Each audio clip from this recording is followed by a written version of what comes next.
Mga sinasabi niyang pinaka-general niya dito.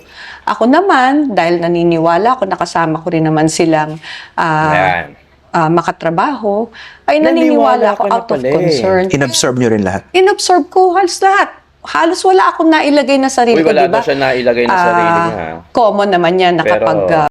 What's up mga kayon? Welcome back pa rin syempre dito lang sa Joe Malone TV. Tunay na balita, walang kinakampihan, sumasalamin sa katotohanan lamang. Hi sa lahat ng viewers ni Joe Malone TV ha. Oh, please subscribe and click the notification button ha. God first. Oh! Oh! Oh yeah! Malakas ba ang datingan natin dyan, ha? Okay, pwede. Huh! Kanino pang ate to? Pakituro naman. Masyadong matigas ang ulo ni ate.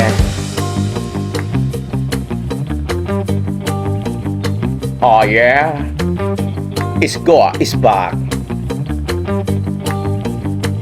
Come on.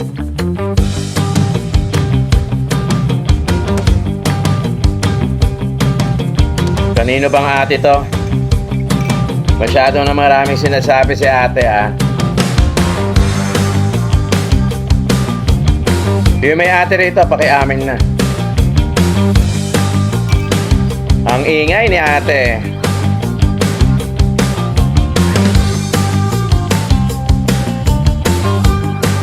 Oh yeah, bago.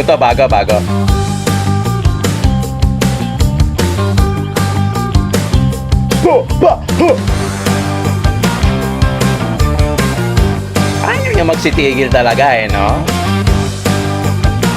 Hindi ko malaman talaga kung anong pinaglalaban niyo sa buhay ninyo, Oh yeah.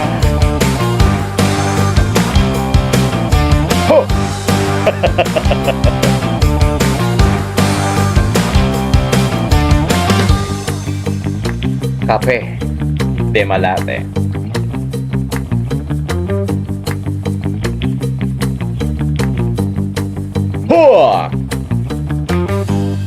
Hoy. Oh, shout out sa lahat ng mga viewers natin. Magandang araw sa inyong lahat. Today is November 24, araw ng linggo dito sa Pilipinas, At kung mapapansin nyo, medyo bago tong ating Shoutout sa lahat ng mga viewers natin, sa lahat ng mga manonood natin, mga Iskonians forever, yung mga viewers natin abroad, yung mga viewers natin dito sa Pilipinas, Luzon, Visayas, Mindanao, mga major sponsors natin, maraming salamat sa inyo lahat. At shoutout sa ating bagong interface, ating bagong webcam. Ito ay walang iba kundi yung yan, saan ba? Yun. Insta360 Link 2. Galing yan sa Tech Pro Unlimited. Yes! Palakpakan tayo dyan. May bayad dyan. Binabayaran ko yung mga gadgets ko. Pagka mga gumukuha ako ng gadgets, dito ako sa Tech Pro Unlimited. Located dyan sa Nubali, Laguna. Diyan ako kumukuha ng mga gadgets. Just sa mga major sponsors ko kasi deferred. So, 1 month to pay. Salamat, boss Philip Tabisuara. Diyan ang ating natin. Ang ating major sponsors natin. Although binabayaran natin yan, pero deferred. Walang credit card na ginagamit. Laway lang din, gaya ni Isko Moreno. Laway lang ang puhunan. Pero maraming salamat sa Tech Pro Unlimited. Shoutout sa inyo lahat dyan. Pati na rin sa kay Boss Philip, syempre. Eto na Eto na, kung bago ka rito sa channel ko, syempre, please do not forget to subscribe. Tapos click mo na yung notification bell, walang bayad dyan. Tapos meron join membership dyan, I think it's 200 per month. Exclusive yan para sa mga members. Magkakaroon tayo ng video next year na mga exclusive video para sa mga members only. So sila yung unang makakapanood nung campaign period ni Yorme Isko Moreno. Syempre may mga live din tayo para sa mga viewers natin na hindi makapag-join sa membership. Siyempre, shoutout sa mga GCash donors natin, si Pyromel, Si Sir Pyromel, si Ma'am Janet, lagi nagsasend sa atin ng ano yan, super thanks. Si Sir Ronald, yan, pati na rin si Ma'am Janet ng Japan, lagi yan. Oh. Medyo kape tayo ngayon, hot coffee. Maraming salamat, Starbucks. Starbucks yan. Hot coffee tayo ngayon. Oh, eto na. Panoorin na natin itong sinasabi ng atin nyo kung sino man na nagmamay-ari sa atin na to. Please lang, pakiawat na lang ha. Kasi, ewan ko ba? Although ganito naman talaga ang laruan sa politika, marumi, madungis. Pero syempre, alam mo na, may halong personal, trabaho lang. Alam mo yun, may mga ganun eh. May mga ganun talagang atake, banat, paninira. Hindi ko alam kung, ewan ko sa inyo, bahala kayo dyan. Basta ako, ang isa lang ang sinusuportahan ko sa ngayon na politiko, ito'y walang iba kundi si Yorme Isko Moreno. Kaya God first tayo, ha? O, maraming salamat. Kung medyo nababaguhan kayo dun sa ating setup, syempre, webcam na itong gamit natin. Yung unang gamit natin, Insta360 Pro to Action Cam. Actually, galing din kay sa Tech Pro Unlimited yun. Iba yon. So, ito, isang recording na lang sa laptop.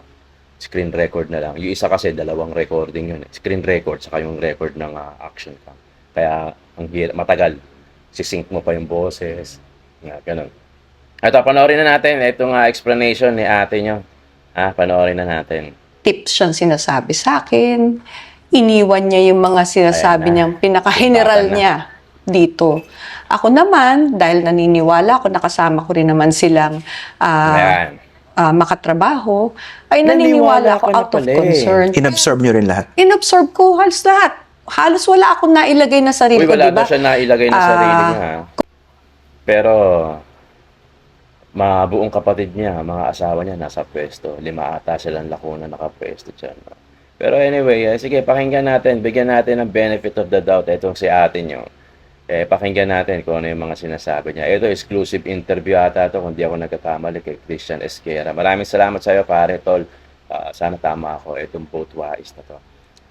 Facts first. Yan. Panoorin natin. Ituloy na natin ito. Panoorin natin.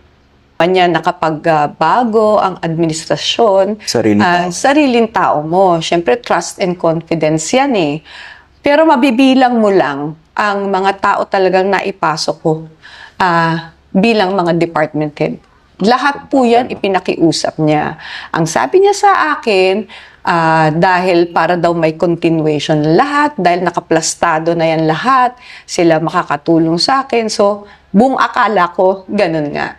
Pero napansin po namin habang tumatagal, halos karamihan ng mga reklamo umaabot sa akin ay patungkol sa mga departamentong tangan ng mga taong iniwan niya sa akin. Halimbawa, sa MTPB, yung sa traffic. Okay. Kotong, MTPB. Karamihan ng mga reklamo dyan, kotong. Tapos yung towing. Okay? Yan pong laging reklamo sa akin. Makailang beses ko na pong tinawag ang atensyon nung hepe niya. Ang sabi nila sa akin is, tatawagin nila yung attention noon, tapos one strike policy, tatanggalin. Okay, may tinanggal. Pero ganun pa rin na nangyayari. Ang daming truckers na nagrereklamo sa akin, walang tigil. Ang daming mga tricycle drivers na nagsasabi sa akin na tinutow sila ng walang dahilan. Tapos ang laki ng sinisingil sa kanila. So, yun ang pinaparating ko sa kanya. Okay lang sana kung pumapasok sa kaban ng city yung mga fees. Hindi eh. Every month, meron kaming department head meeting. At lagi kong sinasabi sa kanila yung financial status ng city. Nakita-kita ko from the month of January hanggang June. Okay? Ang naipapasok pa lang ng departamento ng MTPB is 27%. Sa dinami-dami ng parking dito, Sa dinami-dami ng nato nila, sa dinami-dami ng mga sinisingil nila, bakit 27% lang ang pumapasok sa city? Anong ginawa niyo sa department head? Ay, yung department head, nung nalaman niya na paulit-ulit na ako na gano'n, nagkusa siya. Nag-resign po siya. Pero nag-file po ang ating city administrator ng isang administrative complaint laban po sa kanya. Pinasasagot po sa kanya ito pong mga paratang sa kanya, lalong-lalo na ng mga truckers. Do you regret supporting Isko almost throughout his political life? Hindi naman po. Hindi naman po. He will always be my little brother. Alam mo naman, hindi naman sa lahat ng pagkakataon ay nagkakasundo ang isang pamilya. It happens. Pero, syempre, yung suporta ko sa kanya before, hindi naman mawawala yun eh.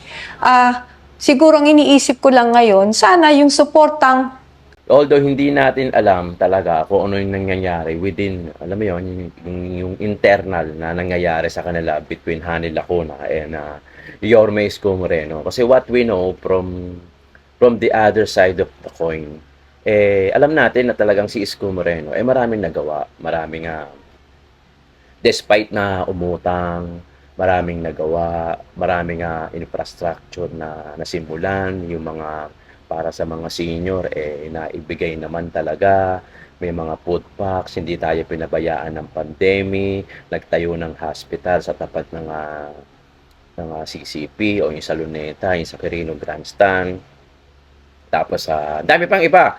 Yung mga clearing operations sa kalsada na paglilinis, actually, maintenance, napaganda yung Divisoria, lumuwag, lumawak, Blooming Street, lumawak,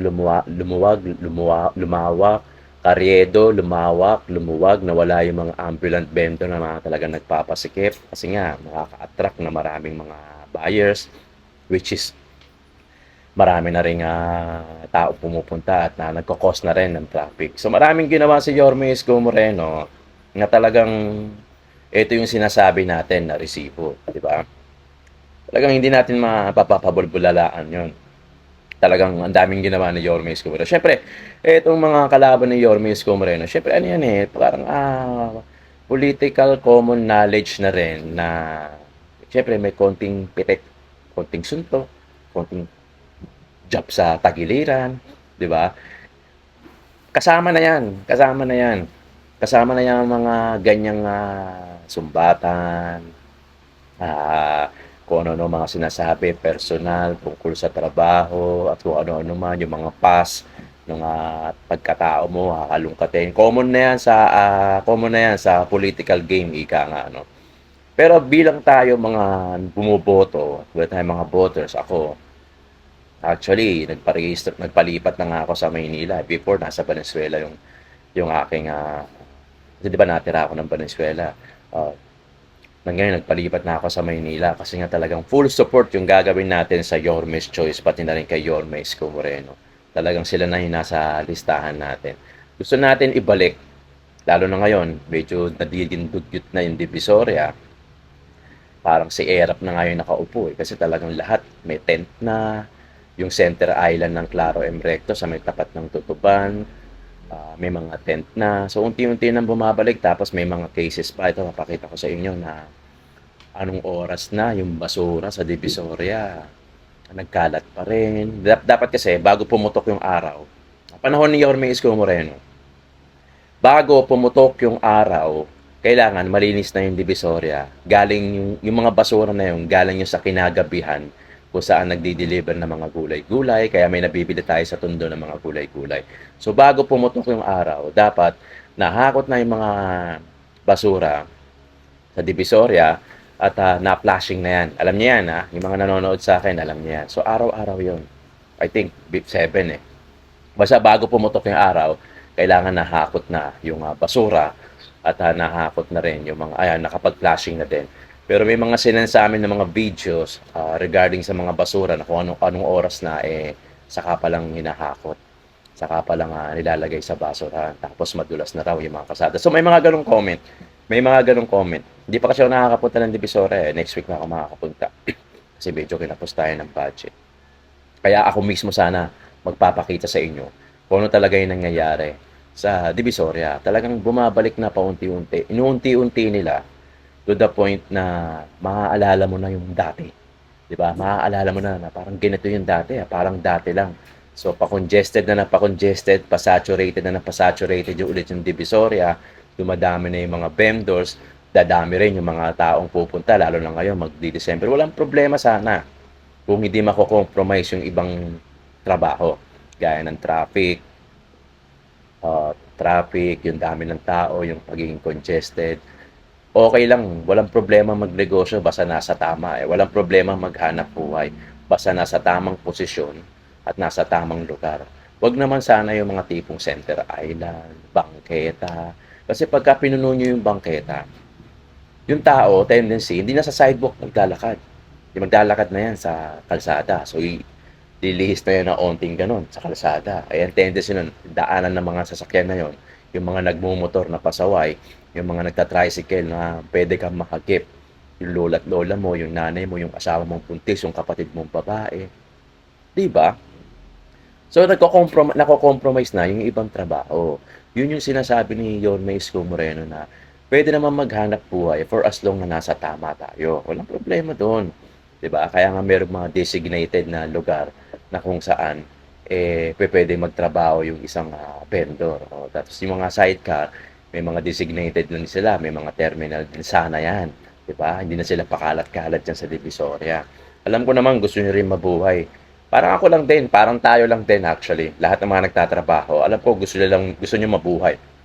Gusto niyo kahit papaano makapagpundar sa pamilya niyo. Ganon din naman yung mga nasa kalsada. Yung mga nagsa-sidecar, yung mga nagbe-vendor, gusto lang din nila mabuhay yung pamilya nila. Pero ang sinasabi ko, sana magawa natin ng nasa tamang lugar, nasa tamang pwesto, 'di ba? Hindi gaya ngayon na unti-unti nang bumabalik sa Divisoria. So dalawa 'to. Ang sinasabi ng ibang dami account na gano'n daw ang night market. Ganun daw. Ako lumaki ako sa Divisoria, Dagupan, Barangay 49 in particular. Ito yung pinakabungad ng Dagupan, yung pinakanguso kung saan nandoon na yung Claro and Recto. Diyan ako nakatambay. Diyan ako lumaki sa Dagupan, yung buong kabataan ko. At masasabi ko na talaga yung night market talaga. Sa Tutuban kasi nagpauso niyan yung night market Tutuban kasi private yun. Talagang hindi daanan yun.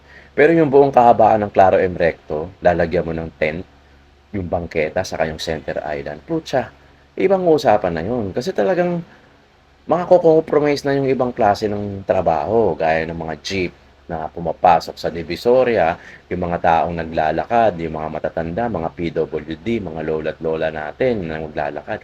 Talagang makokompromise na. Kasi talagang mahaharangan mo na yung bangketa sa sobrang dami nila, mag-e-extend pa yan. Una, tent lang yan. Okay, kudrado yung tent kudrado. O, tapos maglalapag na yan sa labas ng tent nila. Mag-e-extend na yan, tapos gagayahin ng katabi kasi nag-e-extend to, kailangan extend din tayo. So, domino effect na yun hanggang sa dulo. Gagayahin. Hanggang sa masasakop na nila, hindi na yung buong tent. Lagpas-lagpas na sila. Yun yung sinasabi natin na sana may disiplina din, di ba? Pero wag naman to the point na mahaharangan mo yung bangketa sa kayong Center Island. Diyos ko naman. So, I heard na medyo nag-stock ata pero pupuntahan natin next week. Iba-vlog natin. Pero may nag-send pa rin sa akin. Doon pa rin yung mga tent. May nagsisend kasi sa akin mga Manila vloggers din. Kami rin. Na gano'n na nga nangyayari sa Divisoria. Although di pa tayo nakakalabas. Pero tingnan natin next week ang tabayanan natin yan. So eto na. O di ba kanya-kanya na silang patutsadahan. Kanya-kanya ng maraming sinasabi. Above all, si Yorme Isko Moreno tahimik lang. Tumatrabaho ng pailalim. What I mean tumatrabaho ng pailalim talagang makakausap na yan ng mga siguro ng mga chairman, mga SK chairman, kinakausap na yung mga yan, mga ganyan-ganyan. Siyempre, kanya-kanyang style yan Even yung mga kalaban, even si Mara Tamundo nga, namimigay na ng kung ano-ano, si Sam Versosa, kanya-kanyang gimmick di ba? Kanya-kanyang style, kanya-kanyang strategy. Pero, isa lang talaga ang leading ngayon sa ngayon, Ito yung walang iba kundi si Yorme Isko Moreno. Sobrang layo ng rating ng survey ni Sam Versosa at saka ni Hanel Lacuna, pati na yung mga ibang tatakbo ng pagkamayor doon kay Yorme Isko Moreno. Kasi, kung Manilenyo lang ang magde-decide ngayon, alam na natin kung sino ang mananalo. Pero syempre, kailangan natin maghintay until May 2025 para makaboto. Syempre, yung iba, kanya-kanya ng strategy yan, kanya-kanya ng gawa na ng paraan yan kung paano nila sisirain yung mga nakaupo, yung mga nakaupo ngayon o yung mga tatakbo, yung mga kalaban nila, yung mga competitors nila. Kanya-kanya na yan. Wag sana tayong papadala sa simpleng ayuda, sa simpleng pangako, sa simpleng madali lang magsalita Madali lang magsalita pero mahirap talagang gawin, 'di ba? Kahit naman tayo minsan, tayo mga regular na tao. Kumbaga, pinangako na nga, gusto mo tuparin pa. 'Di ba? So, at least kay Yorme Isko Moreno, hindi nagsasalita. Alam natin na puro gawa lang, 'di ba? Hindi gaya ng iba na pag ako nanalo, ganyan-ganyan, ang daming pangako. Alam naman natin na tayo mga Manilenyo, sawang-sawa na tayo sa pangako. Talaga kung pangako lang ang pag-uusapan, manhid na tayo dyan. Di ba mga kayon, mga Iskonian natin forever. Attendance check tayo, pakilagay naman sa baba kung saan kayo nanonood hanggang sa malaman natin kung gaano nakalayo yung inaabot ng mga video natin. Iskonian, yung mga solid Iskonian natin, sobrang pasalamat ko sa inyo. Sana wag kayo mag-skip ng ads. Thank you so much kung ma-replay nyo yung mga video natin. Marami tayong mga video dyan next year. Sigurado marami tayong trabaho. Once na mapapaupo natin si Yorme Isko Moreno, sinisiguro ko sa inyo, marami tayong trabaho. Marami ako may update sa inyo. Marami ako may papakita sa inyo. In short, marami tayong trabaho ang dapat gawin. Kaya ang plano natin talaga ay kumuha tayo ng isa pang tao para makatulong sa atin. Para talagang, alam mo yon, magawa natin yung trabaho natin separately. Kasi hindi ko kakayanin ng ako lang. So dapat may mga tao na kumikilos para magawa natin yung trabaho natin. Alright, mga kayon. Ayan, nagtracking na tayo. Okay, mga kayon, maraming salamat sa pag-subaybay ninyo sa akin at pati na rin sa ating YouTube. Meron din tayong Facebook. Iba yung ina-upload natin sa Facebook na ina-upload natin sa YouTube. Para sa mga Iskonians natin na nanonood lagi rito, maraming salamat. Thank you so much sa pagsubaybay nyo sa Joe Malone TV. Tunay na balita, walang kinakampihan, sumasalamin sa katotohanan lamang. God first.